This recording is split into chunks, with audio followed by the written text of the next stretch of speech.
नमस्कार, news point लेकर हाजिर हूं मैं राजीव। दोस्तों, अंतरिक्ष से लेकर धरती और अमेरिका से लेकर भारत तक एक बार फिर मोदी पर सवालिया निशान खड़े हो गए हैं। चौंकिए मत, मैं यहां मोदी के दैवीय अंश वाले दावे पर चर्चा नहीं कर रहा हूं, बल्कि उस कमाल को देख रहा हूं जो आज अमेरिकी धरती पर रचा गया और पूरी दुनिया के लिए मिसाल बन गया। आज सुबह सुनीता विलियम्स और बुच विल्मर को लेकर अंतरिक्ष यान धरती पर वापस लौटा। पूरे 9 महीने और 14 दिन के बाद इनकी धरती पर वापसी संभव हो पाई। पिछले साल 8 दिनों के स्पेस में गए, 8 दिनों के लिए गए थे और ये यात्री वहाँ तकनीकी खराबी के कारण फंस गए थे और तब से उन्हें वापस लाने की कोशिशें हो रही थीं। हालांकि इसमें शायद राजनीति भी हुई, क्योंकि एलोन मस्क ने पिछले साल भी उन्हें लाने में सहयोग देने का प्रस्ताव रखा था, लेकिन जो बाइडन की उस समय सरकार थी और उन्होंने उस वक्त मना कर दिया था। अब ट्रंप की सरकार है, यानी डोनाल्ड ट्रंप अब राष्ट्रपति हैं और उन्होंने इसकी अनुमति दी, तो दोनों अंतरिक्ष यात्रियों को लेने एक यान गया, एक विमान गया और अंतरिक्ष यान, और उन्हें लेकर लौट आया। इस वापसी की खुशी पूरी दुनिया में मनाई जा रही है। भारत में तो कल से ही इसके लिए पूजा पाठ शुरू था और वैसे पूजा पाठ में कोई बुराई नहीं है, ये तो सबकी अपनी आस्था है दोस्तों, आप जानते हैं। लेकिन सोचने वाली बात यह है कि हम इससे आगे क्यों नहीं बढ़ पा रहे हैं। कभी औरंगजेब विवाद देश पर छाया हुआ था और इसे सत्ताधारी बीजेपी भी हवा दे रही थी। अब नरेंद्र मोदी समेत तमाम बीजेपी नेता भारत की बेटी के वापस लौटने की खुशी जता रहे हैं, लेकिन उन्हें सोचना चाहिए कि उनकी वापसी के लिए आपने क्या योगदान दिया और अंतरिक्ष तक किसी को भेजने की क्षमता आप में नहीं थी, तो उस क्षमता को हासिल करने के लिए आप क्या कर रहे हैं। और अंतरिक्ष की बात तो छोड़िए, जो भारतीय अमेरिका में फंसे हुए हैं उन्हें सुरक्षित और सम्मान के साथ वापस लाने की अब तक जहमत क्यों नहीं उठा पाए नरेंद्र मोदी। तो क्या मोदी के हाथ केवल दूसरों की उपलब्धियों और मेहनत पर अपना तिरंगा उठाकर लहराने के लिए हैं, ट्रेनों को हरी झंडी दिखाने के लिए हैं, जरूरी सवालों पर हाथों को नचाकर जवाब देने के लिए है, या इन हाथों से कोई कमाल भी मोदी कभी कभार दिखाएंगे। खैर, नरेंद्र मोदी को अभी कई सवालों के जवाब देने हैं और जिनके जवाब उनकी सरकार दे भी रही है तो वो उसमें फंसी रहे हैं। जैसे आज ही ईडी के मामलों और उसमें मिली सजा पर किए गए एक सवाल के जवाब में राज्यसभा में नरेंद्र मोदी फंस गए। दरअसल वित्त राज्य मंत्री पंकज चौधरी ने राज्यसभा सांसद ए रहीम के एक सवाल के जवाब में बताया है कि 10 साल में राजनेताओं के खिलाफ 193, जी हां 193 मामले दर्ज किए गए, जिसमें सिर्फ 2 में सजा हुई है। 193 मामले ईडी के दर्ज हुए और उसमें से सिर्फ 2 में सजा हुई। इस पर कांग्रेस ने फिर कहा है कि ईडी यानी एनफोर्समेंट डायरेक्टरेट बीजेपी का फ्रंटल बन गया है, फ्रंटल जो ऑर्गेनाइजेशन है वो बन गया है। आइए जरा सुन लेते हैं कांग्रेस की प्रवक्ता सुप्रिया श्रीनेत इस मसले पर क्या कुछ कह रही हैं, सुन लीजिए उनकी जुबानी, सुनिए। चुनाव आते ही विपक्ष को ईडी का बुलावा भेजने वाले नरेंद्र मोदी ने ईडी को वास्तव में बीजेपी का फ्रंटल ही बना दिया है। ईडी का इस्तेमाल लगातार राजनीतिक विरोधियों को डराने और धमकाने के लिए किया जा रहा है और यह बात हम हमेशा से कहते रहे। इंटरेस्टिंग चीज यह है कि अब मोदी सरकार खुद भी ये आंकड़ों के साथ मान रही है। सदन में दी जानकारी के मुताबिक जरा गौर से सुनिएगा। 2015 से अब तक 193 सांसदों, विधायकों और नेताओं के खिलाफ ईडी ने मामले दर्ज किए हैं, लेकिन उनमें से सिर्फ 2 के खिलाफ आरोप तय हो पाए हैं। सुना आपने, 2 के खिलाफ, मतलब 1%। लोगों को प्रताड़ित किया गया, परेशान किया गया, घंटों पूछताछ में बर्बाद किए गए, डराने का प्रयास किया गया, प्रभाव डालने का हर संभव प्रयास किया गया, स्वास्थ्य और उम्र का भी कोई लिहाज नहीं रखा गया। और ये तो अभी हम सिर्फ ईडी की बात कर रहे हैं। इससे भी ज्यादा दुरुपयोग अपनी सस्ती बदले की राजनीति के लिए नरेंद्र मोदी ने, उनकी सरकार ने सीबीआई और इनकम टैक्स जैसी एजेंसीज को निरंकुश बनाकर ऑपोजिशन के खिलाफ छोड़ दिया है। लानत है इतने कायर प्रधानमंत्री पर जिनकी पोल उन्हीं के सरकारी आंकड़े जो सदन में पेश हो रहे हैं वो खोल रहे हैं। तो आप सुन रहे थे यहां पर कांग्रेस की प्रवक्ता सुप्रिया श्रीनेत को। आपको बता दूं कि ईडी के इन 193 में से 125 मामले, 193 में से 125 यानी 125 मामले पिछले 5 वर्षों में दर्ज किए गए हैं, यानी मोदी सरकार के दूसरे कार्यकाल में दर्ज हुए। और इससे शक होता है कि इस संस्था का दुरुपयोग किया जा रहा है। सुप्रीम कोर्ट ने भी हाल के वर्षों में ईडी की कम सजा दर पर चिंता जताई है। आप याद कीजिए कि अरविंद केजरीवाल मामले में फैसले में कोर्ट ने कहा था कि पीएमएलए शिकायतों और गिरफ्तारियों का डेटा कई सवाल उठाता है और बात ईडी की निकली है दोस्तों। तो आज जिस तरह लालू प्रसाद यादव को ईडी के सामने पेश होना पड़ा, उस पर तेजस्वी यादव ने भी सवाल उठाए हैं। आइए जरा तेजस्वी यादव को पहले सुन लेते हैं। लालू प्रसाद यादव से आज 4 घंटे पूछताछ हुई है ईडी दफ्तर में, और लेकिन इसी मसले पर तेजस्वी यादव क्या कह रहे हैं, सुनिए। का चुनाव खत्म हुआ, उसके बाद भी आप सब लोगों ने ये सवाल पूछा था। हमने क्या बोला, अब बीजेपी की ABCDEF A to Z जो भी टीमें हैं या जो बीजेपी के IT सेल हैं, अब केवल उनका काम बिहार में ही है। हम लोगों को कोई फर्क पड़ने वाला थोड़ी है, कोई आए जाए ठीक है। एक कानूनी एक व्यवस्था है, उस कानूनी व्यवस्था का हम सब लोग पालन करने वाले लोग हैं। बुलाता है हम लोग जाते हैं, लेकिन होना कुछ थोड़ी है। आप तो स्वाभाविक है ना। अगर हम राजनीति में नहीं होते तो मेरे पे एक केस होता क्या, कोई मुकदमा नहीं होता। हम राजनीति में हैं, इसलिए पॉलिटिकल वेंडेटा के हिसाब से, राजनीतिक षड्यंत्र के हिसाब से मुकदमाएं जो हैं वो की जा रही हैं, और इससे हम लोगों को फर्क पड़ने वाला नहीं।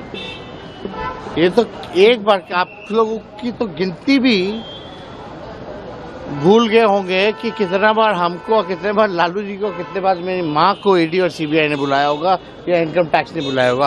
किसी को याद भी है? तो जब बुलाएगा तो जाएंगे, कानून का पालन करते हैं। ये लोग घबराए वाले लोग हैं, घबराते रहे। डर है, भय है।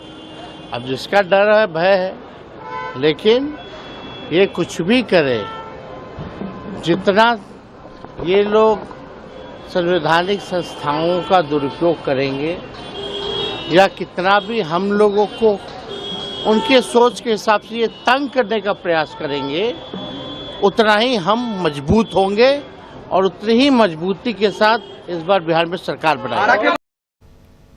तो सुन रहे थे आप यहां तेजस्वी यादव का।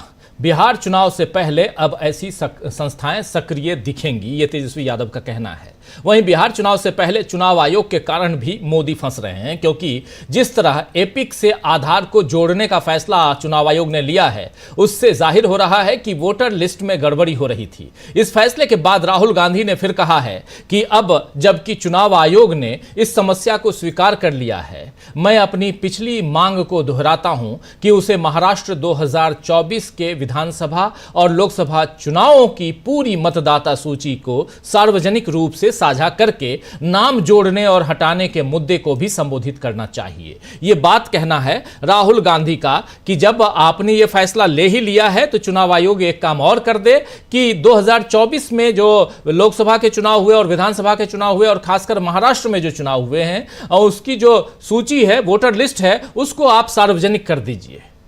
ये मांग है राहुल गांधी की, पुरानी मांग है, एक बार फिर उन्होंने दोहराई है तब जबकि वोटर कार्ड को आधार कार्ड से जोड़ने का फैसला चुनाव आयोग ने ले लिया है। इसके बाद ये मांग दोहराई है राहुल गांधी ने। यानी चुनाव आयोग लिस्ट देने में जितनी आनाकानी करेगा उतना ही फंसेगा, ये यहां दिखाई दे रहा है। इसी तरह महाराष्ट्र में बीजेपी फंस रही है, क्योंकि परसों की हिंसा, नागपुर में जो हिंसा हुई है, उस हिंसा के बाद अब राष्ट्रीय स्वयंसेवक संघ यानी आरएसएस के प्रवक्ता सुनील अंबेकर ने कहा है, आज ही उन्होंने प्रेस कॉन्फ्रेंस की है और उन्होंने कहा है कि औरंगजेब आज के समय में प्रासंगिक नहीं है और किसी भी तरह की हिंसा समाज के स्वास्थ्य के लिए ठीक नहीं है। विश्व हिंदू परिषद यानी वीएचपी आप जानते हैं, और बजरंग दल के 8 कार्यकर्ताओं ने बुधवार को पुलिस स्टेशन में सरेंडर किया है। आज, जी हां, आज बुधवार है और आज 8 कार्यकर्ताओं ने, वीएचपी के और बजरंग दल के, इन दोनों दलों के 8 कार्यकर्ताओं ने यहाँ यानी नागपुर में पुलिस स्टेशन में सरेंडर किया है और इन पर एफआईआर है। इन दोनों संगठनों ने ही औरंगजेब के मकबरे को हटाने की मांग को लेकर प्रदर्शन का आह्वान किया था और उसके बाद हिंसा शुरू हुई। सुबह से यानी परसों सुबह से नागपुर के महाल एरिया में लगातार वैसी परिस्थितियां बनाई जा रही थीं जिससे हिंसा हो और आखिरकार शाम होते होते 7:30 से 9:30 के बीच जो वहां तांडव हुआ उसको पूरे देश ने देखा, दुनिया ने देखा है, नागपुर के लोगों ने तो देखा ही। तो आरएसएस बीजेपी से किनारा करता हुआ दिख रहा है। ईडी और चुनाव आयोग के कारण मोदी फंस रहे हैं और विपक्ष के आरोप सच होते दिख रहे हैं। ऐसे में मोदी किस तरह बचाव का रास्ता अपने लिए बनाएंगे, आज इसी पर चर्चा करेंगे। दोस्तों, हमारे साथ इस चर्चा में कुछ वरिष्ठ साथी जुड़े हुए हैं, उन सबसे आपका पहले परिचय करवाता हूं और आगे बढ़ेंगे। बहुत इंपॉर्टेंट है कि अलग अलग मसलों पर चर्चा जरूरी है और उसमें भी चाहे चुनाव आयोग, आज चुनाव आयोग में सुनवाई भी थी और अगली सुनवाई अब 16 अप्रैल को है। किस चीज की सुनवाई थी, अगली सुनवाई क्यों है, किस लिए है, इस पर भी हम चर्चा करेंगे।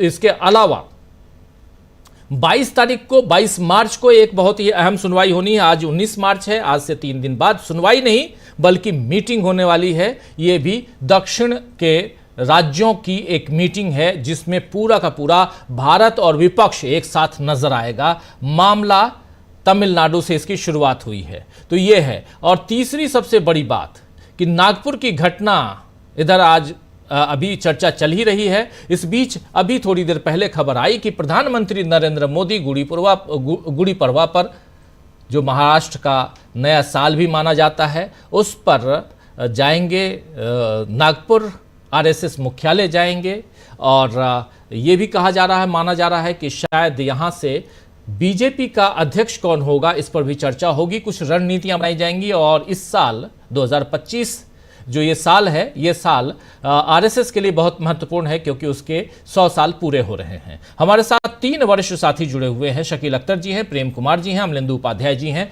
आप तीनों का स्वागत है, इस्तकबाल है। स्वागत इस्तकबाल आप तमाम दोस्त साथी शुभचिंतक आप सबका, जो अब तक जुड़ चुके हैं उनका भी, जो जुड़ने वाले हैं उनका भी। सीधे लेकिन आना चाहता हूं इधर शकील जी के पास। और संसद से खबर ये कि ईडी के ऊपर जब पूछा गया कि कितने केसेस दर्ज हुए, खासकर पॉलिटिकल जो कार्यकर्ता हैं, नेता हैं, राजनेता हैं, उनके ऊपर कितने केसेस दर्ज हुए और उनमें से कितनों पर फैसला, सजा सुनाई गई, तो मात्र 2, 193 में से मात्र 2 को सजा दी गई, यानी बाकी लोगों को वहां परेशान किया गया। ये माना जाए। ए रहीम की का जो सवाल था उस पर जवाब देते हुए गृह राज्य मंत्री ये बात कह रहे थे। शकील जी, शुरुआत यहीं से। और उधर राहुल गांधी ने साफ साफ कह दिया है चुनाव आयोग को कि आप प्लीज वो लिस्ट दे दीजिए, वोटर लिस्ट जो हम लगातार मांग रहे हैं। संसद के अंदर क्या कुछ चला आज और संसद के बाहर क्या कुछ चल रहा है, प्लीज उस पर आपका विश्लेषण, आपका नजरिया। देखिए राजीव जी, ये बहुत ही इम्पोर्टेंट जवाब है कि जिसमें खुद सरकार ये मान रही है कि 193 में से सिर्फ 2 केसों में वो सजा करवा पाई। इसका मतलब ये हुआ कि जो अभी तक विपक्ष आरोप लगा रहा था कि ईडी का उपयोग, दुरुपयोग जो है सिर्फ पॉलिटिकल लोगों को परेशान करने के लिए किया जा रहा है, और वो आज इस जवाब से सही साबित हो गया है। अभी तेजस्वी यादव का आपने सुनाया, राहुल के खिलाफ, सोनिया के खिलाफ, आम आदमी पार्टी के नेताओं के खिलाफ छत्तीसगढ़ में अभी छापे पड़े थे, पूर्व मुख्यमंत्री भूपेश बघेल के खिलाफ, अशोक गहलोत के, यहाँ सब लोगों के खिलाफ जो है बीजेपी सरकार ने ईडी का उपयोग किया। ये ईडी, सीबीआई, इनकम टैक्स, इनको स्वायत्त संस्थाओं से इन्होंने अपना टूल बना लिया है और जो सिर्फ नेताओं को परेशान करने का काम करती है। लेकिन इन सबसे भी कुछ हो नहीं रहा, जैसा कि तेजस्वी कह रहे थे कि इन्हें जितना करना है कर लें। बिहार में हम सरकार बनाने वाले हैं। अभी देखिए कि ये जो संस्थाएं हैं, अगर ये नेताओं के घर ही छापे डालती रहेंगी और जिसमें कुछ भी सिद्ध नहीं कर पाएंगी तो दूसरा कोई काम नहीं कर सकती हैं। अभी सुप्रीम कोर्ट ने कहा है सीबीआई से कि बिल्डर और बैंकों के बीच में जो नेक्सस है, जो गठजोड़ है, जिससे आम नागरिक को परेशान किया जा रहा है, उसका आप जरा पर्दाफाश कीजिए। सीबीआई के पास कहाँ टाइम है इन सब चीजों का? बैंकों की मर्जी है चाहे जितना लूट ले, बिल्डरों की मर्जी है चाहे जितना लूट ले, लेकिन सुप्रीम कोर्ट ने कहा है, लेकिन ये सीबीआई, ईडी, इन सब के पास इन सब चीजों के लिए कोई टाइम नहीं है। दूसरी आपने जो बात कही है राहुल गांधी की, वो बहुत ही इंपॉर्टेंट है। देखिए, राहुल गांधी ने ही सबसे पहले वोटर लिस्टों में धांधली का मामला उठाया।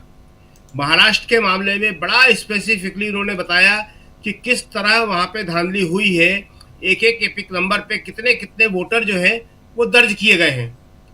अब सरकार क्या कर रही है, जो कि चुनाव आयोग की मदद से, कि आधार से वो वोटर लिस्ट को जोड़ने जा रही है।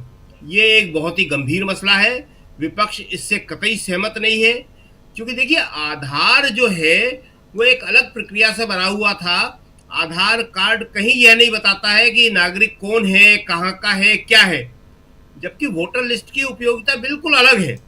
वोटर लिस्ट का काम बहुत ही लिमिटेड है कि सिर्फ वोट डालने के लिए उसका उपयोग हो सकता है, लेकिन आधार से जुड़ जाने के बाद आधार में जितनी भी आपकी जानकारियां हैं वो सारी की सारी जो है वोटर लिस्ट में चली जाएंगी, और वोटर लिस्ट वो सारी की सारी जो है ऐसे लोगों के हाथ में चली जाएंगी जो उसका दुरुपयोग कर सकते हैं। तो ये एक बहुत ही गंभीर मामला है। अब जो नागपुर का मामला है, जो बहुत ही अब एक नया बोर्ड ले चुका है, 8 लोगों को गिरफ्तार हुए हैं वो या सरेंडर किया है आरएसएस के विश्व हिंदू परिषद के लोग। उन पर उन्हीं की सरकार ने सीधा आरोप लगाया है कि इनकी भूमिका, इनकी साजिश दंगा भड़काने में थी। जी। मुख्यमंत्री देवेंद्र फडणवीस ने बहुत साफ शब्दों में कहा है कि ये जो दंगा भड़का है ये छावा फिल्म की वजह से भड़का है। लेकिन समस्या ये है कि मुख्यमंत्री अगर ये कहते हैं कि छावा फिल्म की वजह से भड़का है, तो उस छावा फिल्म के निर्माता, निर्देशक और दूसरे लोगों पर अभी तक कोई एफआईआर लॉन्च क्यों नहीं की गई? फिल्म पर प्रतिबंध क्यों नहीं लगाया गया? ये एक बहुत ही गंभीर मामला है। एक जो आपने बताया कि सबसे इंपॉर्टेंट बात, आज एक ऐसा वैज्ञानिक चमत्कार हुआ जिसको हम हिंदुस्तान के लोग तो आंखों से देख रहे हैं, लेकिन जिसके लिए हमारी तैयारियां सारी खत्म हो गई। देखिए, 14 अगस्त और 15 अगस्त जब भारत आजाद हुआ था 1947 में, उस दिन अपने पहले भाषण में नेहरू ने इसी वैज्ञानिक मिजाज का दावा किया था। जी। इस वैज्ञानिक मिजाज की बात की थी, साइंटिफिक टेम्पर। आज प्रधानमंत्री मोदी सुनीता विलियम का स्वागत कर रहे हैं, बहुत अच्छी बात है, लेकिन प्रधानमंत्री जी वो वैज्ञानिक मिजाज कहाँ है, वो साइंटिफिक टेम्पर कहाँ है? सुनीता विलियम के पिता भारत से ही अमेरिका गए थे और परेशान हाल में थे, इसी तरह जैसे कमला हैरिस की मदर गई थी वहां पे। ये उसी दौर की बात है सारी की सारी, जब नेहरू प्रधानमंत्री बन चुके थे, भारत को एक वैज्ञानिक ताकत बनाया जा रहा था, भारत में शिक्षण इंस्टीट्यूशन खोले जा रहे थे, और यहीं से पढ़ के कमला हैरिस की मदर, सुनीता विलियम्स के फादर, ये सारे अमेरिका गए और वहां इन्हें आगे बढ़ने का मौका मिला। आज भारत में साइंस की हालत खराब है, टेक्नोलॉजी की हालत खराब है, साइंस इंस्टीट्यूट की हालत खराब है, लैब की हालत खराब है। प्रधानमंत्री जी का ध्यान उनकी तरफ कहीं नहीं है। उनका ध्यान यह है कि सुनीता विलियम्स का स्वागत कर लो, और देश में एक लहर चल पड़ी कि हमारे सुनीता नाम है तो वो अमेरिकन नागरिक है, अमेरिकन नागरिक है, उसकी माँ एक विदेशी है। जी। अच्छी बात है, आपने कहा स्वागत करिए, सब कुछ करिए, मगर हिंदुस्तान में साइंटिफिक टेम्पर बढ़ाने के लिए भी कुछ काम करिए प्रधानमंत्री जी, तब कोई बात बनेगी। आज कहाँ आदमी स्पुतनिक रूस ने पहुंचाया था, आप रूस और यूक्रेन का युद्ध रुकवाने की बात कर रहे हैं। आपको मालूम है स्पुतनिक 1957 में, 1957 में, आप तो रूस में रहे हैं, आपको मालूम होगा कि स्पुतनिक का वहां क्या महत्व था। हमारे यहाँ स्पुतनिक के नाम से जाने कितने बच्चों के नाम रखे गए, अखबार निकले हैं स्पुतनिक के नाम से, लूना के नाम से एक मोपेड निकली थी। ये सारी साइंटिफिक चीजें जो है, इनका आज क्या उपयोग हो रहा है? वापस ले आए अमेरिका, किस तरह ले आए, नासा का काम क्या है, मस्क का काम क्या है, इसको बताया जाना चाहिए, बजाय इसके कि हम अंधविश्वासों में अभी तक जी रहे हैं और वो आसमान से नीचे ले आते हैं ऊपर से, और हम उतने ही नीचे से कब्र खोद रहे हैं। अजीब बात है। हम नीचे कब्र खोदने में लगे हुए हैं औरंगजेब की, वो ऊपर से नीचे इंसानों को वापस ले आते हैं सुरक्षित। तो ये जो है सारी चीजें जो हैं सब अप्रोच की हैं, विचारधारा की हैं, समझ की है कि आप देश को आगे बढ़ाना चाहते हैं या देश को पीछे ले जाना चाहते हैं। जी, हमारे यहाँ तो अभी लग रहा है कि हम 300 साल पीछे ले जा रहे हैं। तो ये सारा घटनाक्रम है आज का, बड़ा महत्वपूर्ण है, और उसके पीछे जो सार है वो यही है कि मोदी जी जिस तरह काम कर रहे हैं उससे देश आगे बढ़ने के बदले और दलदल में फंसता चला जा रहा है। जी राजीव जी। जी बिल्कुल, बिल्कुल।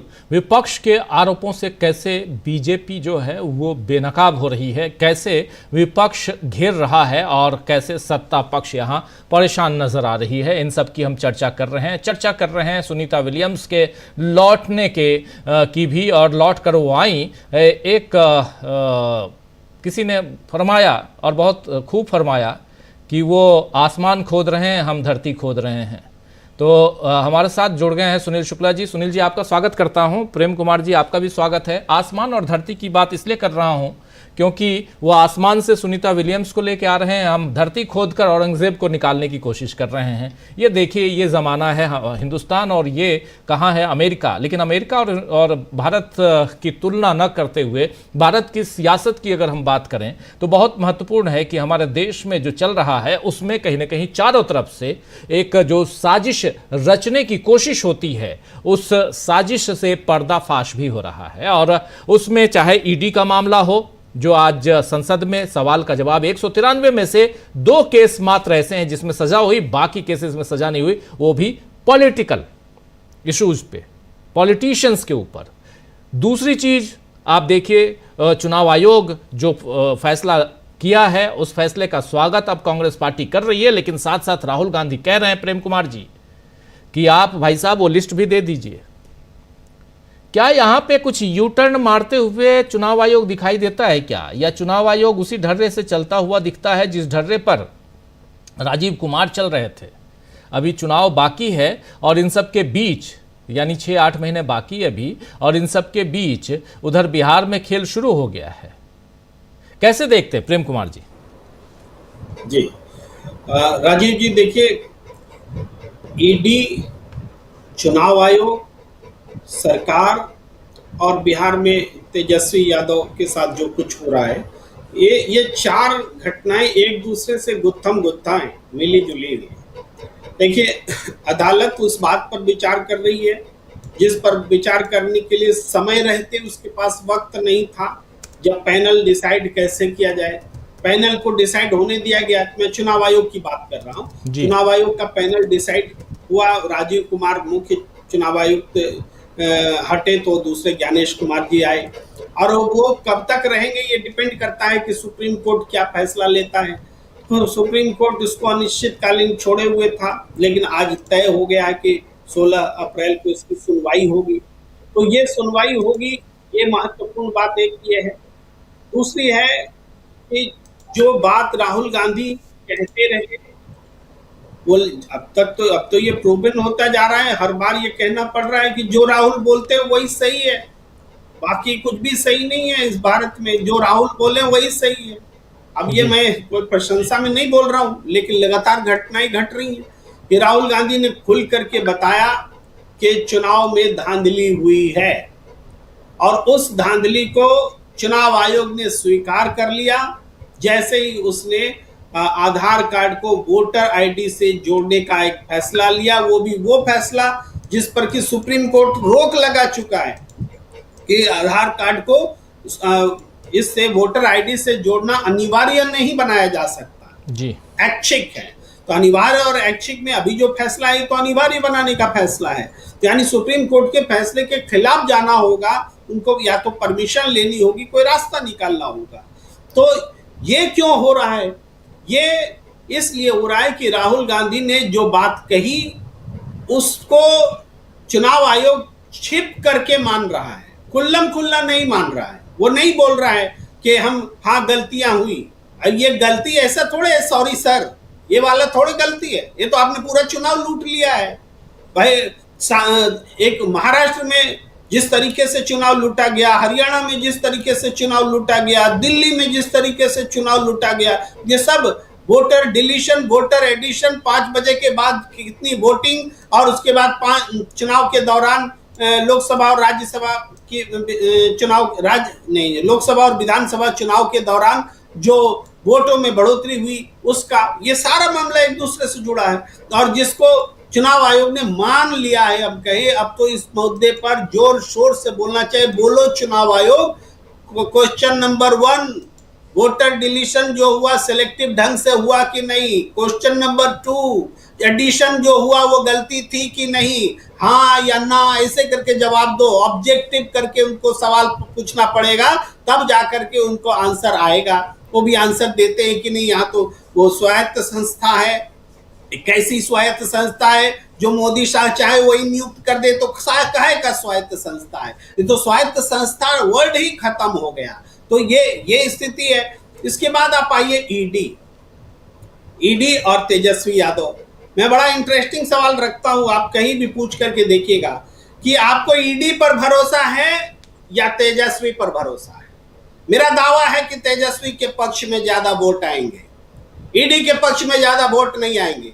आप संदिग्ध ईडी को मानते हैं या आप संदिग्ध तेजस्वी को मानते हैं?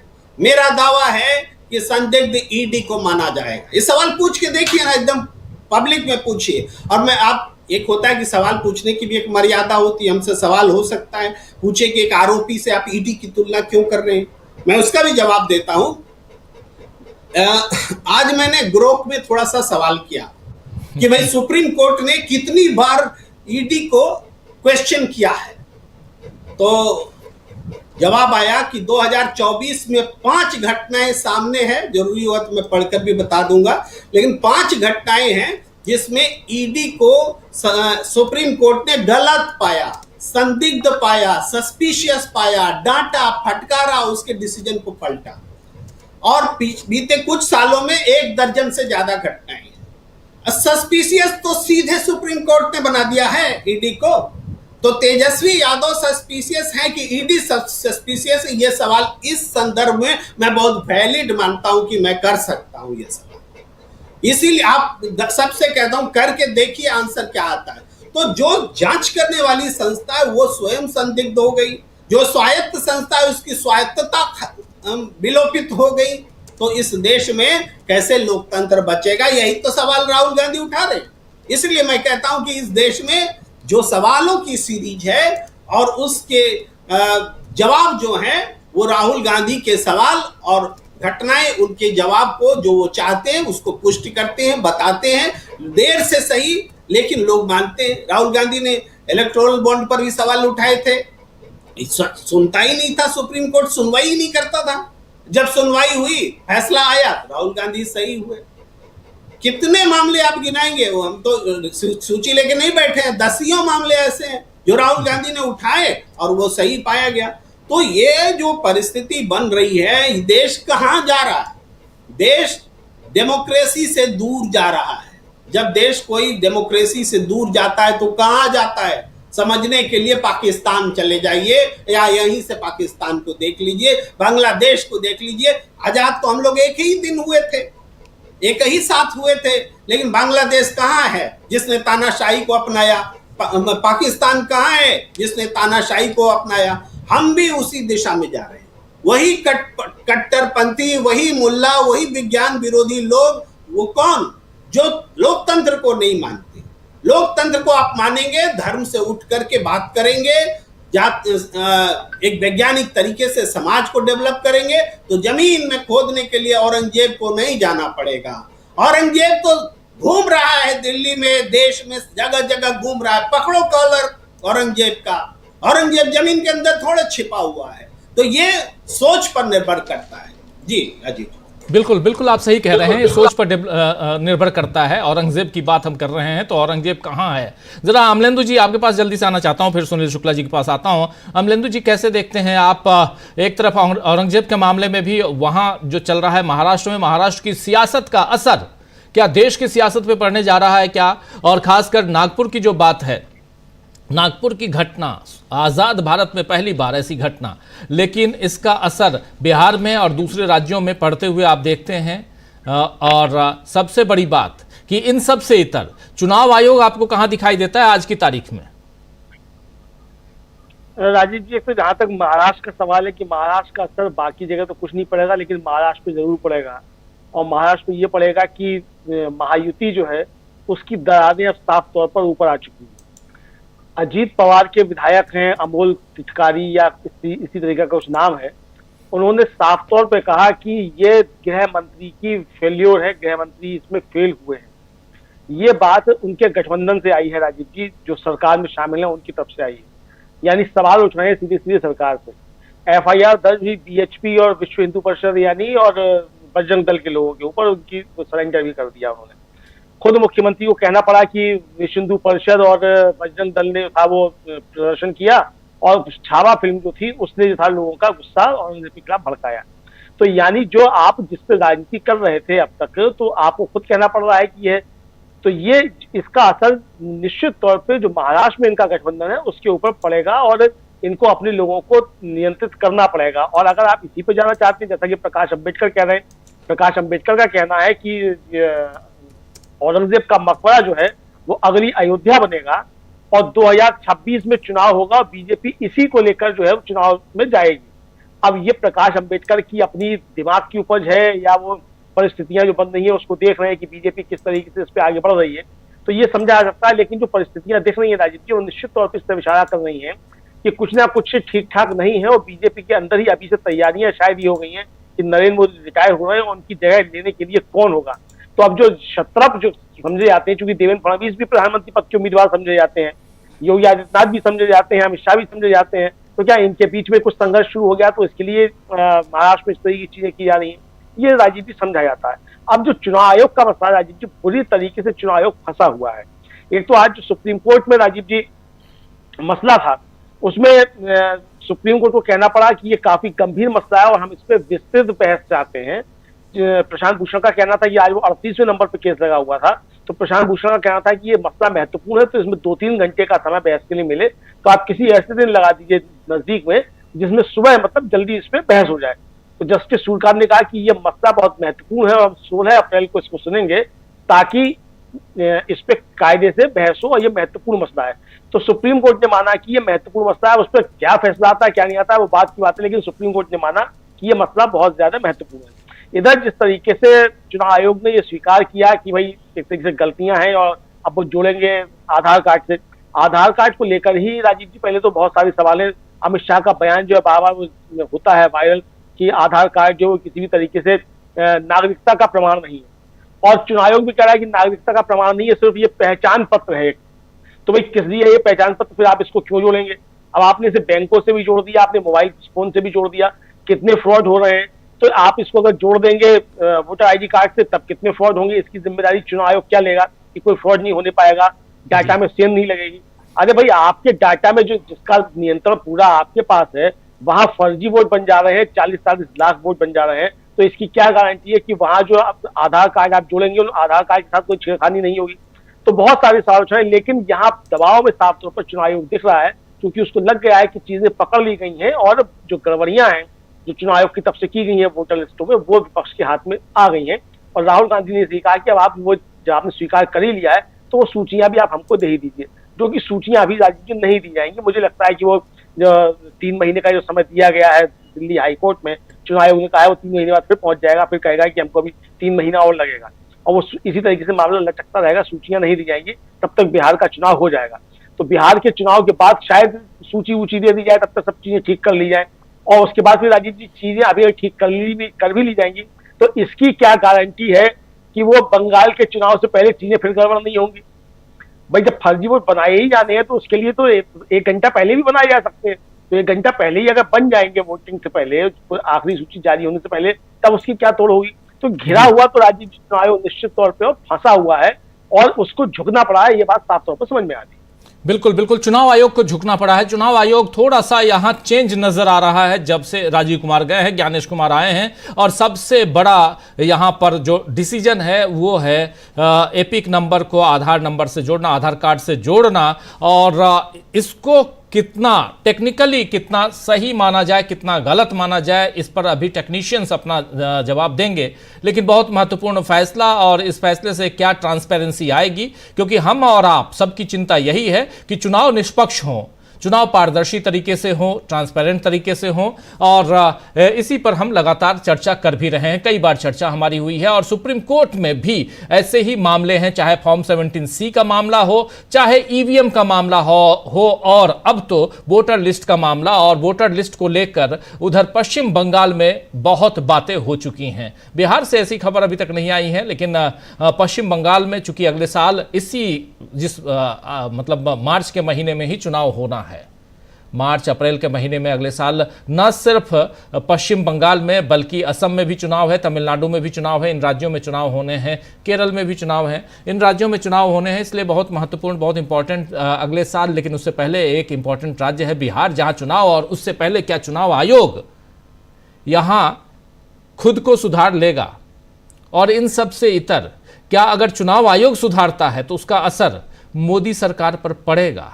लेकिन इन सब से इतर एक और भी बात महत्वपूर्ण है, वो है जो घटना घटी वहां नागपुर में, उस घटना का कितना असर नीतीश बाबू पर पड़ेगा, कितना असर चंद्रा बाबू पर पड़ेगा, और क्या ये मामला औरंगजेब का मामला और आगे बढ़ाया जाएगा। आते हैं जरा सुनील शुक्ला जी के पास। सुनील जी, कई सारे सवाल आपके सामने रख चुका हूं, औरंगजेब का मामला हो या मामला चुनाव आयोग का हो, मामला चाहे बिहार चुनाव का हो, क्या कहेंगे?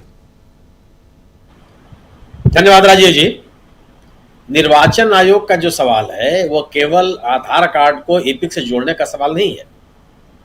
जहां पे पुलिस सड़क पे खड़े होकर के लोगों के वैध और अवैध मतदाताओं की पहचान करने लगी हो, जहां वोटर कार्ड लोगों के रखवा लिए जा रहे हों, जहां जो लोग वोट देने जा रहे हैं उनको मतदान केंद्रों तक नहीं पहुंचने दिया जा रहा हो, जहां मतदान के 6 घंटे, 7 घंटे, 8 घंटे के बाद आप अंतिम परसेंटेज बता रहे हो, जहां इलेक्ट्रॉनिक वोटिंग मशीनों के साथ छेड़छाड़ करने के आरोप लग रहे हो, वहां आप ईपिक को आधार कार्ड से जोड़ भी देंगे तो हासिल क्या कर लेंगे? क्या केवल इसी बिना पर निर्वाचन आयोग पे सवाल उठ रहे हैं? जो निर्वाचन आयोग पे सवाल उठ रहे हैं, आखिर ईपिक को आधार कार्ड से जोड़ने और मतदाता सूची में गड़बड़ियों के आरोप के बीच में क्या तालमेल है? कैसे उस आरोप का समाधान हो जाता है? अगर ये कहा जाता है कि पात्र मतदाताओं के नाम मतदाता सूची से काट दिए जा रहे हैं, इस प्रश्न का जवाब क्या आधार कार्ड से मतदाता पहचान पत्र को जोड़ देने से इस प्रश्न का जवाब मिल जाता है क्या? आप तो उन्हीं लोगों का आधार कार्ड से मतदाताओं का नाम जोड़ेंगे ना जिनका नाम मतदाता सूची में है। और सवाल तो यहाँ पैदा हो रहा है कि लोगों के नाम मतदाता सूची से मनमाने तरीके से काटे जा रहे हैं। आप इस सवाल का जवाब नहीं देते। अगर आपके ऊपर ये आरोप लग रहे हैं कि 5 महीने के भीतर, यानी कि लोकसभा के चुनाव और विधानसभा चुनाव के दरमियान केवल 5 महीने का समय होता है, उसमें लाखों मतदाता बढ़ जाते हैं मतदाता सूची में। क्यों बढ़ जाते हैं इसमें? और ये भी पता चलता है कि आप एक ही पते के साथ सैकड़ों लोगों का नाम रखे हुए हैं। जो पूरी की पूरी प्रक्रिया पर संदेह पैदा किए जा रहे हैं, उसको एक आप इस निर्णय के साथ उसका समाधान कैसे कर सकते हैं? दूसरी चीज कि इसमें सबसे बड़ा सवाल कानूनी सवाल है कि सर्वोच्च न्यायालय कह चुका है कि मतदाता पहचान पत्र के साथ आधार कार्ड को नहीं जोड़ा जा सकता। ये कानून उचित नहीं है। इसका जवाब आपके पास क्या है? आप क्या सर्वोच्च न्यायालय के उस निर्णय की अवहेलना नहीं कर रहे हैं? तो पूरी की सवाल एक तरफ पूरी की पूरी प्रक्रिया के ऊपर है कि निर्वाचन आयोग की कार्यशैली के ऊपर सवाल उठाए जा रहे हैं। सवाल ये, आप मुझे बताइए कि विपक्ष ये आरोप लगा रहा है कि यह सरकार एक स्वतंत्र और निष्पक्ष निर्वाचन आयोग नहीं चाहती, निर्वाचन आयुक्तों के नियुक्ति में पारदर्शिता नहीं चाहती, यह सरकार कार्यपालिका से मुक्त निर्वाचन आयोग नहीं चाहती। और जवाब आप क्या दे रहे हैं कि मतदाता पहचान पत्र से आधार कार्ड को जोड़ देंगे? क्या इस सवाल का जवाब मिल जाता है? मांग हो रही है कार्यपालिका के नियंत्रण से पूरी तरह से मुक्त निर्वाचन आयोग, और जवाब क्या मिल रहा है कि मतदाता पहचान पत्र से आधार कार्ड को जोड़ देंगे। क्या इन दोनों सवालों में और जवाब में कोई तालमेल है क्या? सवाल पूरी प्रक्रिया पे पैदा हो रहा है। निर्वाचन कराने की पूरी प्रक्रिया पे हो रहा है। निर्वाचन की जो प्रक्रिया हो रही है उस पर सवाल पैदा किए जा रहे हैं, निर्वाचन कराने वाली संस्था पर सवाल पैदा किए जा रहे हैं। यह सवाल पैदा किया जा रहा है कि सरकार निर्वाचन आयोग को प्रभावित कर रही है। यह कहा जा रहा है कि सरकार एक प्रतिबद्ध निर्वाचन आयोग चाहती है, और आप जवाब घुस दे रहे हैं। इस आपके इस जवाब से या इस घोषणा से वो एक भी संदेह दूर नहीं होता जो चुनाव को लेकर विपक्षी दल या सिविल सोसाइटी उठा रही है। निर्वाचन की प्रक्रिया को लेकर के उठाए जा रहे सवालों का जवाब निर्वाचन आयोग को देना पड़ेगा, और कार्यपालिका से पूरी तरह से मुक्त एक निर्वाचन आयोग स्वीकार करने या न स्वीकार करने का जवाब सरकार को देना पड़ेगा, और यह दोनों सवालों का जवाब दोनों संस्थाओं की तरफ से नहीं मिल रहा। अब जो सवाल आप पैदा हो रहे हैं कि ईडी को लेकर, ईडी के ऊपर तो लगातार सवाल पैदा किए जा रहे हैं। इसीलिए संसद में भी जब ईडी के से जुड़े हुए आंकड़े दिए जाते हैं तो बहुत गोल मटोल जवाब दिया जाता है। आप इसका जवाब नहीं दिया जाता कि कितने मामलों में रेड हुई, जवाब यह दिया जाता है कि कितने मुकदमे दर्ज हुए। भाई आपने जितने रेड किए सभी मुकदमे दर्ज क्यों नहीं हुए, उसमें आरोप पत्र दाखिल क्यों नहीं हो गए समय से? आप यह बात क्यों कह सकते हैं कि कितने मुकदमे आपने दर्ज, और वहां भी आंकड़ा आपका जितना आप इसका दुरुपयोग करते हैं उसके अनुसार उचित नहीं है। यस, अभी आप देखिए कि जो अरुणाचल प्रदेश के मुख्यमंत्री का सवाल आ गया। अरुणाचल प्रदेश के मुख्यमंत्री के ऊपर भ्रष्टाचार के गंभीर आरोप लगे। मुख्यमंत्री जी कौन है? भारतीय जनता पार्टी के नेता है। यह मुख्यमंत्री जी कौन है जिसको कांग्रेस से तोड़ करके भारतीय जनता पार्टी अपने में शामिल की? इनके ऊपर भ्रष्टाचार के गंभीर आरोप, ये आरोप लगाए गए कि इन्होंने अपने परिवार के लोगों को करोड़ों करोड़ रुपए के ठेके दिए। इसी तरह के आरोप इनके पिताजी के ऊपर भी थे। हो क्या रहा है कि जो कैग की रिपोर्ट है वो गायब है, भारतीय जनता पार्टी चुप है। यह भारतीय जनता पार्टी जो भ्रष्टाचार को लेकर के जीरो टॉलरेंस का दावा करती रही है, यह भारतीय जनता पार्टी जो 2014 में न खाएंगे न खाने देने का नारा देती रही है, वह भारतीय जनता पार्टी जो कहती है किसी भी कीमत भ्रष्टाचार को स्वीकार नहीं करेंगे, वह भारतीय जनता पार्टी अजीत दादा पवार को भी मुख्यमंत्री बनाती है। वह भारतीय जनता पार्टी अरुणाचल प्रदेश के मुख्यमंत्री जी के ऊपर कोई कार्रवाई नहीं करना चाहती। वह भारतीय जनता पार्टी इनके खांडू साहब के पिताजी के ऊपर जब आरोप लगे तो सर्वोच्च न्यायालय में खड़े होकर कहती है कि चूंकि वो दिवंगत हो चुके हैं इसलिए मुकदमे को समाप्त किया जाए। जी। किस बात का जवाब आप दे रहे हैं? जो सवाल सरकार को लेकर विपक्ष और सिविल सोसाइटी पैदा कर रही है उन सवालों का जवाब नहीं है। अब जब सवालों का जवाब नहीं है तो औरंगजेब को खोज के लाओ, बाबर को खोज करके लाओ, मंदिरों को मस्जिदों को आप तिरपाल से ढक दो। तिरपाल से ढकने की बात किसने कही आपसे? किसने मांग किया? किसने सुरक्षा की बात पैदा की? किसने कहा कि आप उनको सुरक्षा प्रदान कीजिए? क्या जो लोग उन मस्जिदों में नमाज पढ़ने के लिए जाते हैं उसमें किसी व्यक्ति ने, एक इंडिविजुअल भी आपसे मांग की? क्यों चले गए ढकने के लिए आप? और आप जब आपने इस साल भी ढका और आपने पिछले साल भी ढका था, क्यों ढक दिया बिना किसी के मांग के? आप तो नैरेटिव कौन बनाने का प्रयास कर रहा है? जो ज्वलन सवाल है उन सवालों का जवाब इस सरकार के पास नहीं है। और इसी तरह से आपके पास औरंगजेब खड़ा हो गया। अरे भैया, आपको अगर उस कब्रिस्तान को हटाना है हटा दीजिए, कोई मना किया क्या? आज तक कोई कहने के लिए गया कि नहीं साहब इस कब्र को हटाया नहीं जाना चाहिए? अगर आप सरकार में है, आपकी जिम्मेदारी बनती है कि जो भारत सरकार के द्वारा संरक्षित संस्थाएं हैं, स्मारक है, निर्माण है, ये उनको सुरक्षा प्रदान करने की जिम्मेदारी आपकी है। अगर आप अपनी जिम्मेदारी का निर्वाह नहीं करना चाहते हैं, आप इस जिम्मेदारी से भागना चाहते हैं अपने पॉलिटिकल एजेंडे के तहत, तो कर लीजिए, वो भी एक बार करके देख लीजिए आप कि उसका परिणाम क्या आता है। लेकिन आपको हटाना भी नहीं है, उसका केवल गाना बजाना है अपना नैरेटिव बनाने के लिए कि आपसे कोई ये सवाल न पूछे कि आप निर्वाचन आयोग को अपनी जेब में क्यों रखना चाहते हैं, निर्वाचन आयोग को क्यों पारदर्शी तरीका क्यों नहीं अपनाना चाहते, जिसका सर्वोच्च न्यायालय ने अपने यहाँ विधान किया था, अपने आदेश में विधान किया था। आप पूरी तरह से कार्यपालिका के नियंत्रण का निर्वाचन आयोग क्यों चाहते हैं जब संविधान सभा ने इसको स्वीकार नहीं किया था? आप बेरोजगारी के मसले पर क्यों नहीं जवाब देना चाहते हैं? तो आप जब आपने कहा, शकील जी ने कहा कि लोग स्पेस से हम लोग जमीन पर उतार रहे हैं लोगों को और हम जमीन के नीचे चले जा रहे हैं, जिसको जो आता है वो कर रहा है। शकील साहब को नाराजगी नहीं होनी चाहिए। जिसकी जो क्षमता है वो अपना भी काम कर रहा है। उनकी क्षमता स्पेस में जाने की है, हम उस बारे में सोच भी नहीं पाते हैं। तो जब नहीं सोच पा रहे हैं अब उतनी दूर दूर तक हमारी दृष्टि नहीं जा रही है, तो स्वाभाविक है कि हमारे पास यही विकल्प बचा हुआ है। आप इस देश को एक तार्किक, संवैधानिक सोच का, वैज्ञानिक सोच का समाज बनाने के लिए आप तत्पर ही नहीं दिखते, और इसीलिए आप इन उन मुद्दों की बात करते हैं जिससे आप अपनी राजनीति जो पोलराइजेशन की हो वो सफल हो, और आपके खिलाफ उठ रहे जो सवाल है, आपकी गवर्नेंस को लेकर के उठ रहे जो सवाल है, उनको कमजोर किया जा सके, जो संभव नहीं है। 11 साल तक शासन में रहने के बाद आप किसी के कब्र की बात करेंगे, किसी मस्जिद की बात करेंगे, तो लोग इसको स्वीकार नहीं करेंगे। आप लोग ये जानना चाहते हैं कि आपने एक विकसित भारत बनाने का जो दावा किया था, वह विकसित भारत का जो लक्ष्य है वो पूरा करते हुए आप कहां दिख रहे हैं, कितने कदम आप आगे चले हैं। चूंकि आप एक कदम भी आगे नहीं चले हैं, तो आपके पास केवल यही तर्क बचे हुए हैं जिनके पीछे पीछे आप लगे हैं।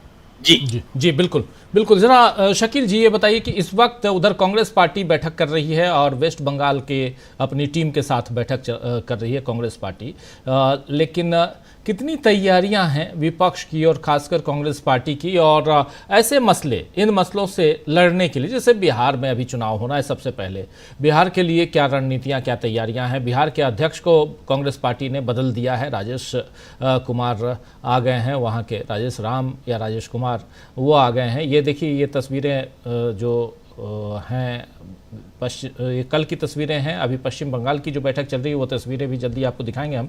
तो ज़रा समझूं आपसे कि विपक्ष यहाँ किन किन रणनीतियों के साथ आगे बढ़ता हुआ दिखता है।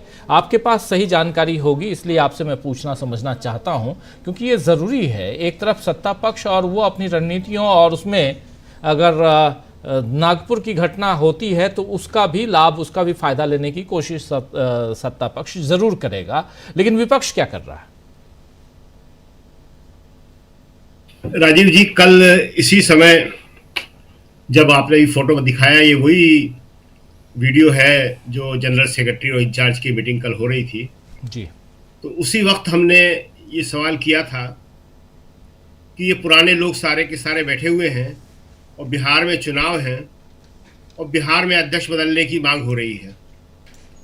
उससे पहले दिन में राज्यसभा में जो कांग्रेस के बिहार के अध्यक्ष थे अखिलेश प्रसाद सिंह, वो वहाँ की स्वास्थ्य सेवा पे बोल रहे थे, और उसके थोड़ी देर बाद ही कांग्रेस ने एक बड़ा फैसला किया कि वहाँ अखिलेश प्रसाद सिंह को हटा दिया। ये फैसला इस मामले में बड़ा महत्वपूर्ण माना जा रहा है कि राजेश राम जिन्हें बनाया गया है, उससे ज़्यादा अखिलेश को हटाने की मांग लोगों के लिए बहुत ज़्यादा थी, क्योंकि उन पर बड़ा सीधा आरोप लोग लगा रहे थे, कांग्रेस के ही लोग, कि वो कांग्रेस को कमज़ोर करते हैं, यहाँ अच्छे लोगों को टिकट नहीं देते हैं, यहाँ कम सीटें लेते हैं और आरजेडी को फ़ायदा पहुँचाते हैं, अपने लोगों को बीजेपी के नेताओं का स्वागत करने के लिए पहुँचाते हैं। बड़े गंभीर किस्म के उनके ऊपर आरोप थे कि अपने बेटे को टिकट दिलाने के लिए, उसको चुनाव लड़वाने के लिए वो आरजेडी से सहयोग करते हैं। तो कांग्रेस ने एक बड़ा अच्छा फैसला किया कि एक दलित को वहां पे उन्होंने अपना अध्यक्ष बनाया है। दलित अभी तक बिहार की जितनी भी पार्टियां हैं कहीं पे भी नेतृत्व नहीं कर रहा है, जेडीयू में नहीं, बीजेपी में नहीं, आरजेडी में नहीं। तो ये राजेश राम, वहां पे राम जो है वो रविदास लोग लगाते हैं, जिनको हमारे तरफ यूपी में जाटव कहते हैं। जगजीवन राम भी उसी जाति से आते थे और कांग्रेस के ही नहीं, देश के सबसे बड़े दलित नेता हुए वो। तो लोगों को राजेश राम सुनते ही जगजीवन राम की याद आ रही है, और ये एक बड़ा अच्छा फैसला है। ये इस वक्त की तस्वीर है शकील जी, ये इस वक्त की तस्वीर है जब पश्चिम बंगाल की बैठक चल रही है। पश्चिम बंगाल कांग्रेस यूनिट जो है उसकी बैठक चल रही है, उसकी तस्वीर है इस वक्त की। हर प्रदेश की अलग अलग कांग्रेस लगातार कर रही है। तो अगले साल चुनाव है बंगाल का, तो वहाँ की तैयारियों के सिलसिले में कांग्रेस ने ये बैठक की है बंगाल की। बिहार के बाद बंगाल ही सबसे महत्वपूर्ण होगा, और इस मायने में भी महत्वपूर्ण होगा कि कांग्रेस अब नया अध्यक्ष तो ला रही है, नया इंचार्ज भी वहाँ बना दिया है कृष्णा अल्लावरू को। और बिहार एक ऐसा राज्य माना जा रहा है जहाँ दोनों के बीच में बड़ा कड़ा मुकाबला है, क्योंकि बीजेपी जो है पहली बार ये दावा कर रही है कि हम वहाँ अपना मुख्यमंत्री बनाएंगे। वाजपेयी जी की इच्छा थी। अमित शाह ने भी कह दिया है कि फैसला चुनाव के बाद होगा, यानी कि नीतीश कुमार को बिल्कुल साइडलाइन कर रहे हैं। और दूसरी तरफ जो है आरजेडी कांग्रेस जो महागठबंधन कहलाता है, उसके लिए बहुत ही महत्वपूर्ण है। अगर ये लोग बिहार जीत गए तो बीजेपी के जिस रथ को इन्होंने लोकसभा चुनाव में रोक दिया था, ये दोबारा रोकना माना जाएगा। और अगर यहां से बीजेपी आगे बढ़ गई तो फिर पश्चिम बंगाल में भी विपक्ष के लिए बहुत मुश्किल हो जाएगी। यहां पे मिलके चुनाव लड़ना, कांग्रेस का एक वर्ग ऐसा है जो अभी फिर मांग करने लगा है कि साहब हम कमजोर हो रहे हैं, अलग लड़ो, जैसे दिल्ली में लड़े थे। मगर दिल्ली में लड़के इन्होंने आम आदमी पार्टी को तो हरा दिया, लेकिन उससे कांग्रेस कितनी मजबूत हुई है ये कहना बहुत मुश्किल है। दोनों सवालों को साथ साथ देखना चाहिए कि अगर आप अलग लड़ते हैं तो क्या आपकी पार्टी मजबूत होती है?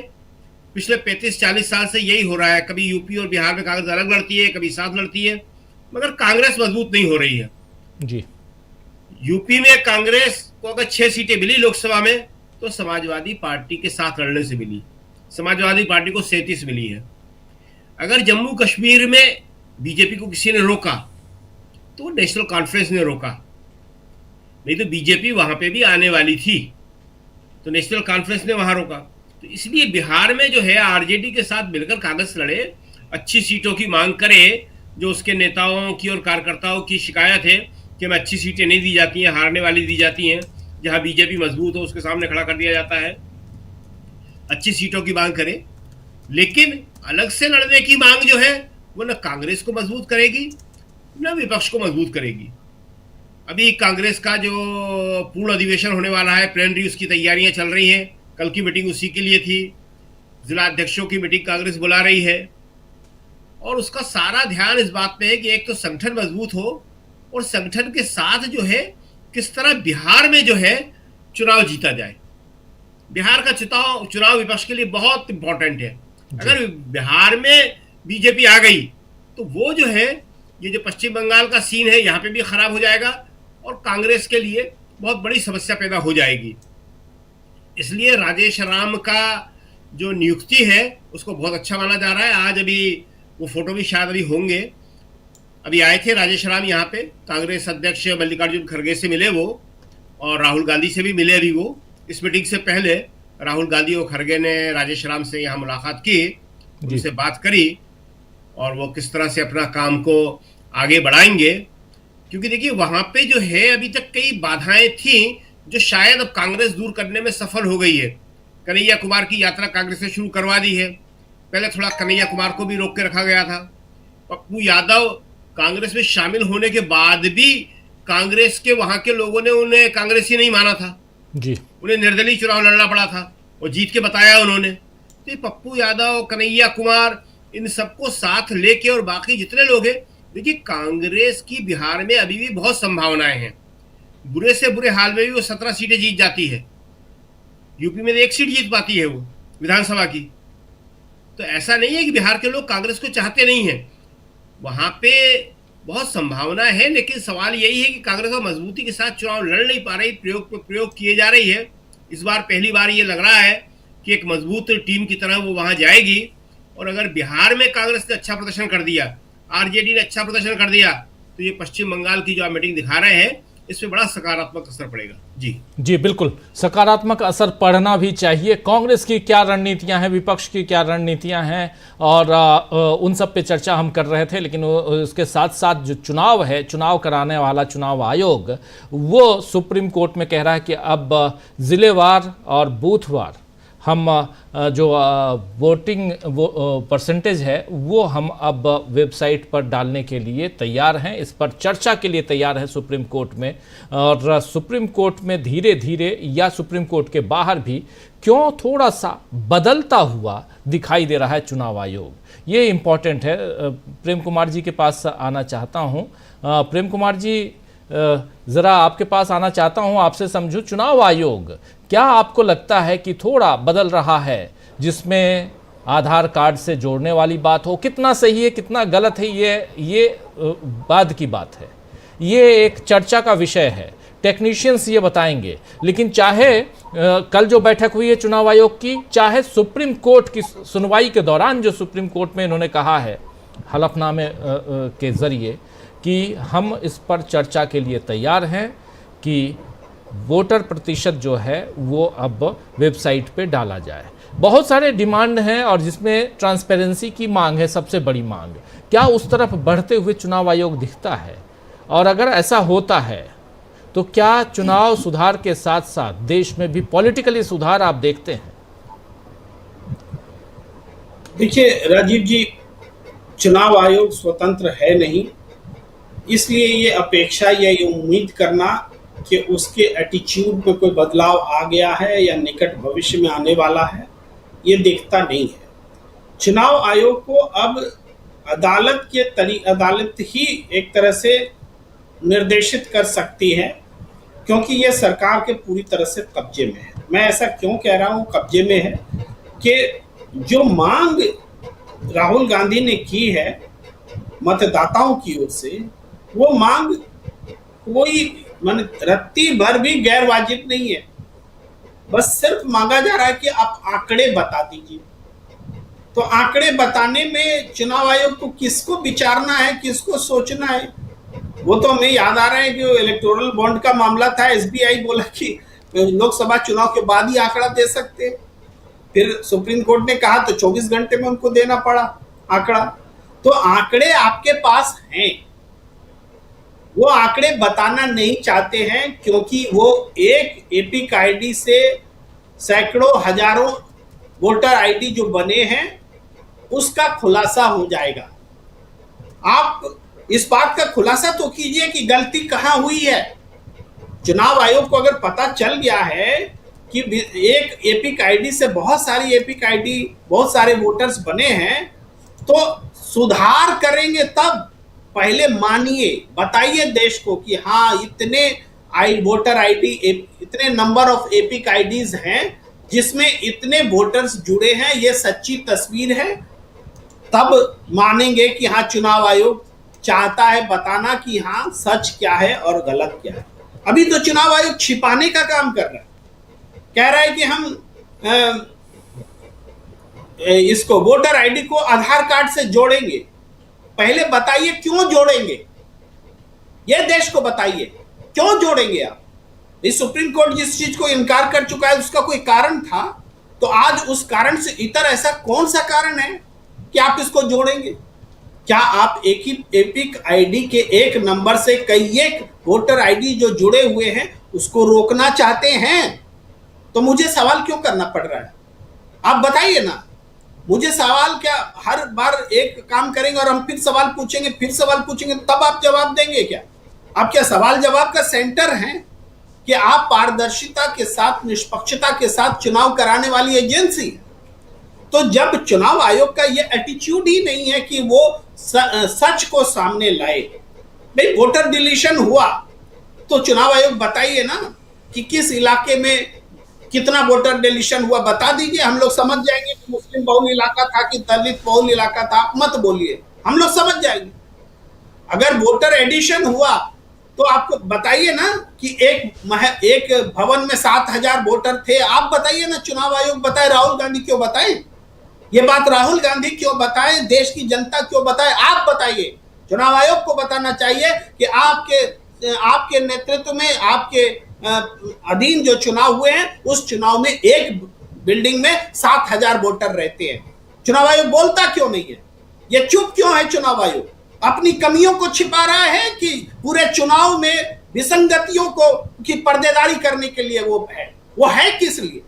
वो चुनाव में जो भी प्रश्न उठ रहे हैं, जो संदेह है, उन संदेहों को दूर करने के लिए है कि उन संदेहों की पर्देदारी करने के लिए?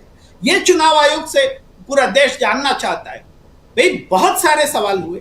11 दिन के बाद लोकसभा में आप बताते कि मतदान कितना हुआ। भाई इसका क्या कारण था, बताना पड़ेगा ना। आप बोलते हैं कि 11 दिन लगे, क्या मानने वाली बात है कि वोटिंग होगी और 11 दिन लगेंगे? तब तो अंतिम चरण का चुनाव मतदान जो हुआ उसके 11 दिन बाद चुनाव के नतीजे आने चाहिए थे ना। पहले कैसे आ गए? 11 दिन बाद आपको पता चलता है कितने महिलाओं ने वोट दिया, कितने पुरुषों ने वोट दिया। तो ये इसी तरह के जितने सवाल जो बने हुए हैं, उन सवालों का जवाब अगर लेकर के चुनाव आयोग नहीं आता है, हम कैसे माने कि चुनाव आयोग जो एक्शन ले रहा है वो पारदर्शिता बनाना चाहता है कि निष्पक्ष चुनाव कराना चाहता है? ये तो संभव ही नहीं दिखता। इसीलिए सबसे बड़ी जिम्मेदारी आज सुप्रीम कोर्ट की है, उस फैसले को तुरंत करना चाहिए। जो पैनल कैसे तय होगा इससे जुड़ा हुआ मामला है, इसको तय करेंगे तभी इसकी स्वायत्तता बहाल होगी, और जब स्वायत्तता बहाल होगी तभी हम पूछ सकते हैं, समझ सकते हैं कि अब चुनाव आयोग का रुख बदलेगा। वरना राजीव कुमार रहे कि ज्ञानेश कुमार रहे कि कोई कुमार रहे, वो बैठे ही इसीलिए हैं कि जिन सवालों को उठाए जा रहे हैं उनको दबाया कैसे जाए, इसीलिए वो बैठे हुए हैं। वो निष्पक्षता के लिए नहीं बैठे हैं, चुनाव सही तरीके से कराने के लिए नहीं बैठे हैं, वो सारे सवालों पर पर्देदारी के लिए बैठे हैं। अब ये बोलने में कोई संकोच रह ही नहीं गया। पहले तो हम लोग संकोच किया करते थे कैसे बोले चुनाव आयोग के बारे में, लेकिन चुनाव आयोग ने ऐसी परिस्थिति पैदा कर दी है, इतने सवाल अपने खिलाफ पैदा कर दिए कि अब हमें खुल करके बोलना पड़ रहा है। जी बिल्कुल बिल्कुल बिल्कुल, आप सही कह रहे हैं। सुनील जी आपके पास आऊँ, लेकिन उससे पहले ज़रा दो चीज़ें दिखाना चाहता हूँ। एक तो ये देखिए ये तस्वीर है राजेश कुमार राम, जो नए बिहार के चीफ बने हैं, बिहार कांग्रेस पार्टी के मुखिया बने हैं।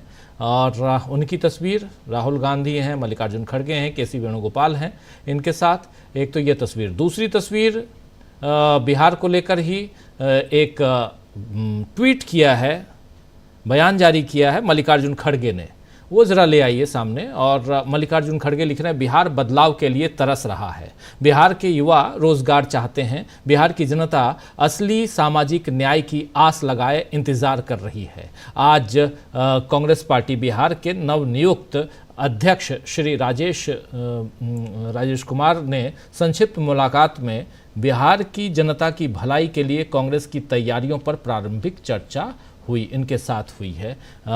बिहार के जो चीफ हैं, जो नए नवेले चीफ हैं, उनके साथ ये कह रहे हैं मल्लिकार्जुन खड़गे। तो कांग्रेस पार्टी तैयारी कर रही है, ये तो दिखाई दे रहा है। लेकिन तैयारियां जितनी भी हो जाएं, जब हम चुनाव आयोग की बात करते हैं तो ठहर जाते हैं, रुक जाते हैं।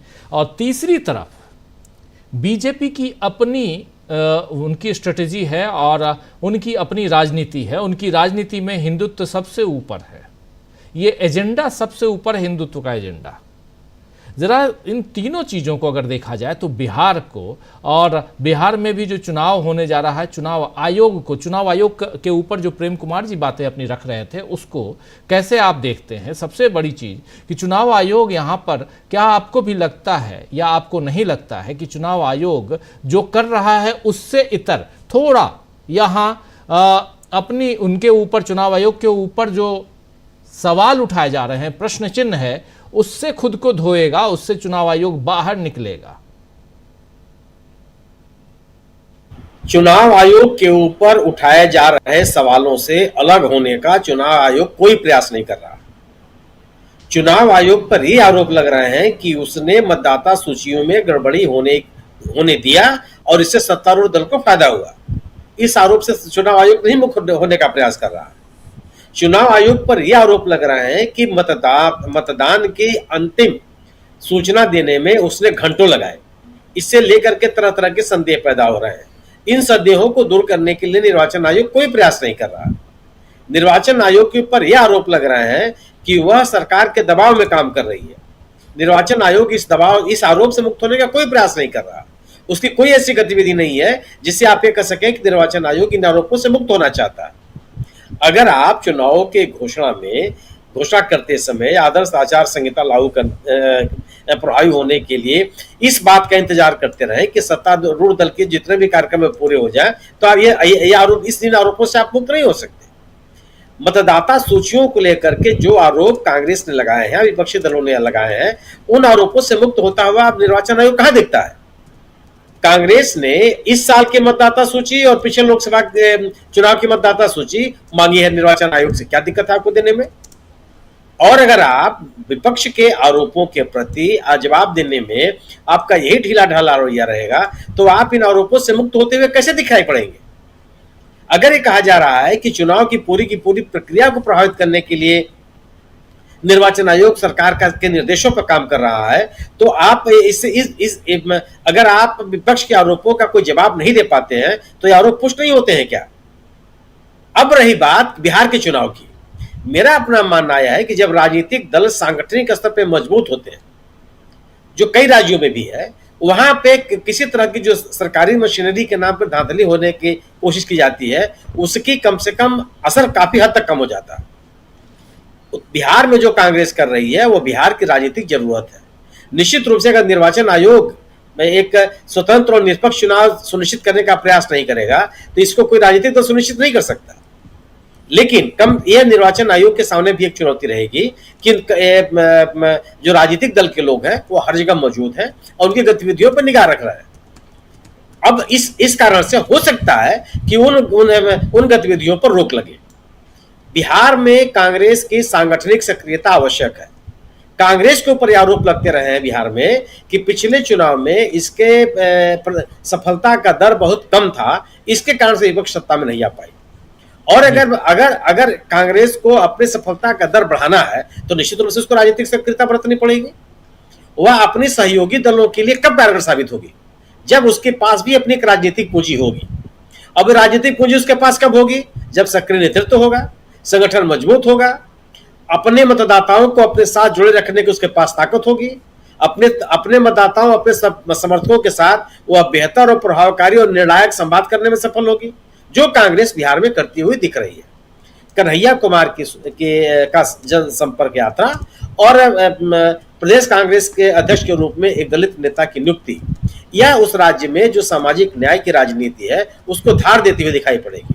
आवश्यक केवल यह है कि जो इस तरह के परिवर्तन कांग्रेस कर रही है उसमें सक्रियता हो, वो शोभा के पात्र बन के न रह जाए। वह एक अपनी राजनीतिक पहचान, अपने मतदाताओं तक पहुंचने की कोशिश, अपने पॉलिटिकल एजेंडों को लोगों के बीच में विमर्श लाने का प्रयास वो दिखना चाहिए। और अगर राजेश राम जैसे लोग यहाँ पे अध्यक्ष बनाए गए हैं और उनकी राजनीतिक सक्रियता बढ़ती है, मेरा अपना मानना है कि यह पूरे महागठबंधन के लिए एक महत्वपूर्ण साबित होगा। कांग्रेस को अपनी सांगठनिक मजबूती लानी पड़ेगी। मैं इन दिनों पश्चिम बंगाल में हूं और पश्चिम बंगाल में मैंने यह महसूस किया कि जो सक्रियता भारतीय जनता पार्टी को वहां दिखाई पड़ रही है वह निश्चित रूप से पूरे विपक्ष के लिए एक चुनौती होनी चाहिए। उनको सबक लेना चाहिए इससे कि वह कैसे अपने आप को उन चीजों का राजनीतिक जवाब देंगी जो भारतीय जनता पार्टी इस राज्य में पैदा करने का प्रयास कर रही है जी। और जो पश्चिम बंगाल में बीजेपी कर रही है उसका असर मुझे कुंभ के मेले में भी दिखाई पड़ा। मैंने बड़ी संख्या में लोगों को विश्व हिंदू परिषद के कार्यालय में पश्चिम बंगाल के लोगों को देखा, जिनको भारतीय जनता पार्टी के सहयोगी संगठन, राष्ट्रीय स्वयंसेवक संघ के सहयोगी संगठनों ने वहां तक पहुंचाया था और वह उसमें एक तरह के ध्रुवीकरण का प्रयास कर रही है। लेकिन चूंकि पूरा का पूरा पश्चिम बंगाल का समाज उस तरह का समाज नहीं है, इस राज्य में भी एक मजबूत विपक्ष की आवश्यकता है। अगर अलग अलग चुनाव ममता जी लड़ने की कोशिश करती हैं तो मुझे लगता है कि विपक्ष के लिए बहुत ही शुभ नहीं होगा। भारतीय जनता पार्टी का मुकाबला के लिए चाहे पश्चिम बंगाल हो चाहे बिहार हो, मेरी अपनी यह समझ है कि मिली जुली ताकत से ही आप बीजेपी का मुकाबला कर सकते हैं। किसी को इस बात का अंदाजा नहीं, मुगालता नहीं पालना चाहिए कि वह अपने अकेले के बल पर भारतीय जनता पार्टी से मुकाबला करने की स्थिति में रहेगी। भारतीय जनता पार्टी ने अपना एक व्यापक जनसमर्थक वर्ग तैयार किया है और उसमें वह ऐसा नहीं कि अस्थायी रूप से है, उनको तोड़ा जा सकता है, वो लोग खिसक सकते हैं, बशर्ते उनके पास भारतीय जनता पार्टी का एक मजबूत विपक्ष, उनको मुकाबला करता हुआ एक मजबूत विपक्ष दिखाई पड़े और एकजुट विपक्ष दिखाई पड़े। बिहार में संदेश देने का प्रयास कर रही है कांग्रेस, मजबूती से उसने दिया है। मुझे लगता है कि इसी तरह का संदेश उसको पश्चिम बंगाल में भी देना पड़ेगा। मैं शकील साहब की इस बात से बिल्कुल सहमत हूं कि अलग अलग चुनाव लड़ना ये कहीं से भी विपक्ष के लिए अच्छा साबित नहीं होगा, बल्कि यह भारतीय जनता पार्टी को मजबूत करता हुआ दिखाई पड़ेगा। लेकिन एकजुट विपक्ष को चुनौती देना भारतीय जनता पार्टी के बस में नहीं है। जी बिल्कुल आप सही कह रहे हैं। एकजुट विपक्ष को चुनौती देना भारतीय जनता पार्टी के लिए संभव नहीं होगा, चुनौती देना बहुत मुश्किल हो जाएगा, जीत हासिल करना मुश्किल हो जाएगा। लेकिन अगर दिल्ली वाला हाल हुआ कि दिल्ली में आम आदमी पार्टी और कांग्रेस पार्टी जैसे अलग अलग चुनाव लड़े, ऐसा ही हाल अगर बिहार में होता है, ऐसा ही हाल अगर पश्चिम बंगाल में होता है, तो परिस्थितियां बदल सकती हैं। पश्चिम बंगाल में इस वक्त मौजूद हैं हमारे साथी सुनील शुक्ला जी, और उनसे बेहतर और कौन बताएगा, इसलिए आप सही कह रहे हैं। तो पश्चिम बंगाल और साथ साथ बिहार में राम कृष्ण और कन्हैया, कृष्णा अल्लावरू, कन्हैया कुमार और राजेश राम। हमारे हर्षित सिंह हमारे साथी, उन्होंने सही याद दिलाया कि ये तो अब तीनों पहुंच गए हैं, तीन नहीं बल्कि दो ही हैं, कृष्ण कन्हैया तो एक ही हैं और राम जी जो हैं राजेश राम। क्या इनके सहारे वहाँ कुछ और राजनीति करना चाहती है कांग्रेस पार्टी? ये समझेंगे आने वाले समय में, लेकिन जरा एक छोटा सा कमेंट चाहूंगा अमलेंदु उपाध्याय जी, क्या इसके जरिए कांग्रेस पार्टी या सोची समझी रणनीति के तहत ये कुछ है, या हो सकता है कि यहां अचानक ऐसा कुछ हो गया कि कृष्ण कन्हैया और राम सब एक साथ एकजुट हो गए हैं, एक जगह एक मंच पे आ गए हैं, और बीजेपी जिस राजनीति को आगे बढ़ाना चाहती है, कम से कम नाम ही सही, कांग्रेस पार्टी एक चुनौती पेश करने की कोशिश इन नामों के जरिए करना चाहती है? देखिए राजीव जी, राजनीति में नामों का भी काफी ज्यादा असर पड़ा करता है, इसमें कोई शक नहीं है। और कन्हैया कुमार बार बार जब बीजेपी कुछ बात करती है तो वो चैलेंज भी देते हैं कि मेरा नाम तो कन्हैया है और माँ का नाम क्या देवकी है, क्या कुछ बताते हैं इस तरीके से। मल्लिकार्जुन खड़गे ने भी कहा कि मैं तो खुद मल्लिकार्जुन हूँ, 11वां ज्योतिर्लिंग हूँ। तो नामों का बड़ा असर पड़ता है। तो ये तो निश्चित तौर पर सही है कि नामों का असर पड़ेगा, और कन्हैया कुमार वहाँ अच्छा काम कर रहे हैं फिलहाल, तो लग यही रहा है। कृष्णा अल्लावरू पहुंचे, उन्होंने वहां जाकर कांग्रेस को एक तरीके से कहा नई ऊर्जा तो दी है, क्योंकि वो समझे जाते हैं कि राहुल गांधी के बड़े नजदीकी हैं, तो उनसे जो बात कही जाती है वो राहुल गांधी तक पहुंचती है, तो ये समझा जाता है। अभी तक जो एक राजीव जी कहा जाए कि वो बीच में जो एक बना हुआ था गतिरोध किस्म का कह सकते हैं, मोहन प्रकाश जैसे वहां के प्रभारी थे। अब मोहन प्रकाश तो लालू प्रसाद यादव और नीतीश कुमार दोनों के पुराने साथी रहे हैं, साथ साथ सबने राजनीति की है, एक ही साथ जेपी के आंदोलन की उपज है। तो हो सकता है कि शायद कुछ सॉफ्ट कॉर्नर रहता हो, इस तरह की चीजें भी हो सकती हैं। तो अभी मुझे लगता है कि शायद कांग्रेस का ध्यान पहले ये है कि अपना संगठन अगर हम मजबूत करें, और संगठन मजबूत होगा तो हम गठबंधन में भी अच्छी भूमिका निभा सकते हैं, चुनाव भी अच्छे से लड़ सकते हैं। और कृष्णा अल्लावरू ने एक बात स्पष्ट कर दी थी अखिलेश प्रसाद सिंह की मौजूदगी में ही, राजीव जी, जब अखिलेश प्रसाद सिंह कह रहे थे, ओबीसी का जो सम्मेलन हुआ कांग्रेस का, उसमें कह रहे थे कि हमको अगर ज्यादा सीटें लड़ने को मिल जाए तो हम ज्यादा सीटें जीतेंगे। कृष्णा अल्लावरू ने उसके बाद जब अपना भाषण दिया तो उन्होंने कहा कि हम 70 सीटों पर लड़े और हम अपना काम नहीं कर पाए जो हमको करना चाहिए था, फिर लोगों ने हमारे बारे में तमाम तरह की बातें की। तो हम इस बार वही सीटें लेंगे जो हम जीत सकते हैं, या जहां हमारे पास जनाधार वाला आदमी होगा तो हम वही सीटें लेंगे। सिर्फ चुनाव लड़ने के लिए हम नहीं लड़ेंगे, हम जीतने के लिए चुनाव लड़ेंगे। तो यानी लक्ष्य तो राजनीति कांग्रेस ने तय कर लिया है कि हम जो भी सीटें लड़ेंगे हम जीतने के लिए लड़ेंगे, कम लड़े या ज्यादा लड़े। दूसरा राजनीति की अभी जो लोकसभा चुनाव हुआ, लोकसभा चुनाव में कांग्रेस का स्ट्राइक रेट आरजेडी से अच्छा है, और 2015 के चुनाव में भी अच्छा स्ट्राइक रेट था कांग्रेस का विधानसभा चुनाव में उस समय भी। तो ये अब ठीक है भाई, 2020 के चुनाव में कुछ परिस्थितियां बनी ऐसी। 2020 के चुनाव में ये भी कहा गया कि सीटें ऐसी दी गई लड़ने के लिए, जानबूझकर दी गई कि जहां जो है वो कांग्रेस हारे, तो आपने जीतने के लड़ने के लिए 70 सीटें दे दी, मगर परिस्थितियां तो नरेंद्र मोदी की बदल गई 2019 और 24 में, जब नरेंद्र मोदी की परिस्थितियां 303 से 240 पे आ गए, तो कांग्रेस की परिस्थितियां 2020 के बिहार विधानसभा चुनाव और 2025 के बिहार विधानसभा चुनाव में बदल सकती हैं। क्यों नहीं बदल सकती हैं? बिल्कुल बदल सकती हैं। तो यही मैं कह रहा हूं कि परिस्थितियां अलग अलग तरीके की होती हैं हर चुनाव में, तो वो बदल सकती हैं। लोकसभा चुनाव में भी अभी जो परिस्थितियां दूसरी थी, तो वहां स्ट्राइक रेट कांग्रेस का अच्छा रहा। तो यानी जो कांग्रेस ने तय किया है वो तय किया है कि हमको मजबूती के साथ चुनाव लड़ना है और जीतने के लिए लड़ना है। सबसे बड़ी बात यह राजीव जी, हम लोग यहाँ चर्चा करते रहते हैं कि जीतने की भूख पैदा करनी होगी, तो वो जीतने की भूख शायद पैदा कांग्रेस कर रही है बिहार में, और एक तरह से कहा जा रहा है कि ये भूख शायद काम में आएगी।